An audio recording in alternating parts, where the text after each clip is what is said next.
fed. Actually, kababaihan. Ganyan. Kasi sila yung sila yung talagang nagbigay ng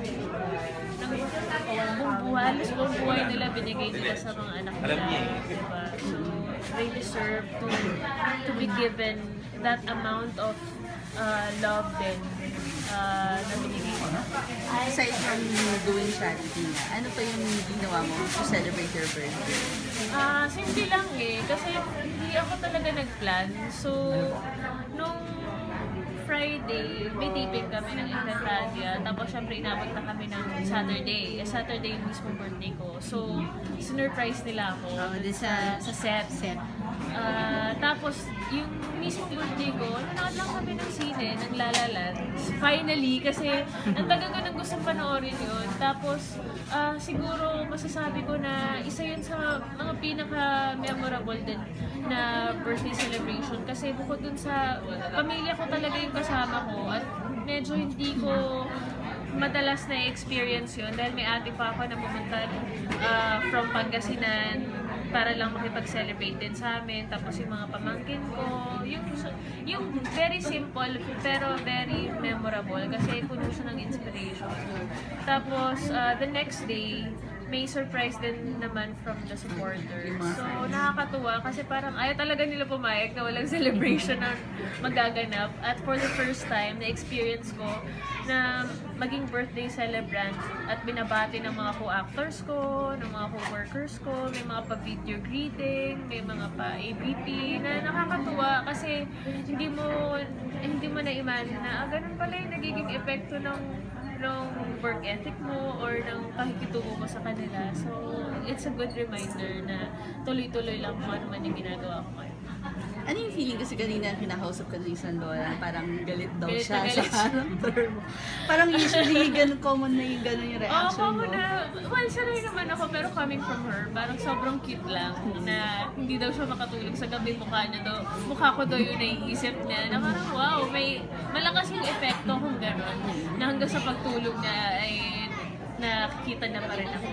Pero alam mo yun, nakakatuwa naman din kasi sa ngayon naman, alam naman nila i-separate yung work or yung role sa totoong buhay. And nagpapasalamat din ako na may mga charity events na ganito or may mga meetups na kumbaga hindi nila ako nakikita as Perena para naman ma-familiarize sila kay Glyza. So, ayun, nakakatuwa.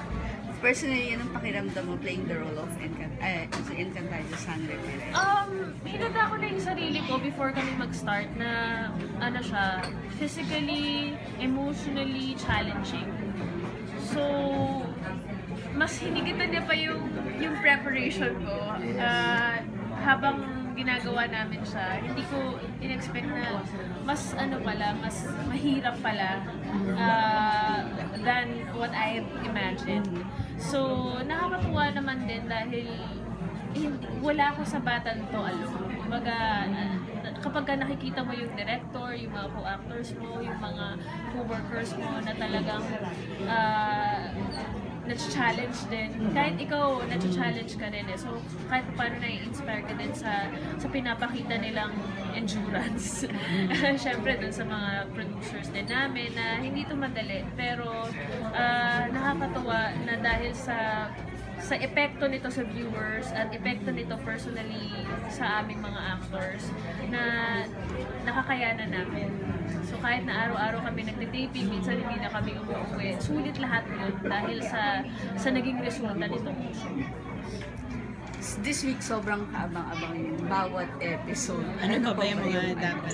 Sa ngayon, wala rin akong mai-share na talagang spoiler kasi kahit kami, katulad nga nung sinabi ko kay Tito Lar kanina, kahit kami nakabitin hindi ko alam kung intentional ba yun ni Miss Suzy na hindi kami bigyan ng script kasi ngayon nasa week 26 na kami, mas day 1 pa lang. So, hindi namin alam kung ano nangyayari kahit kami, usap-usapan din namin bilang actors na ano yung characters natin, sino kaya magiging Reyna, sino kaya magsasakripisyo pa. Kasi, anything can happen Siyempre, fantasy to.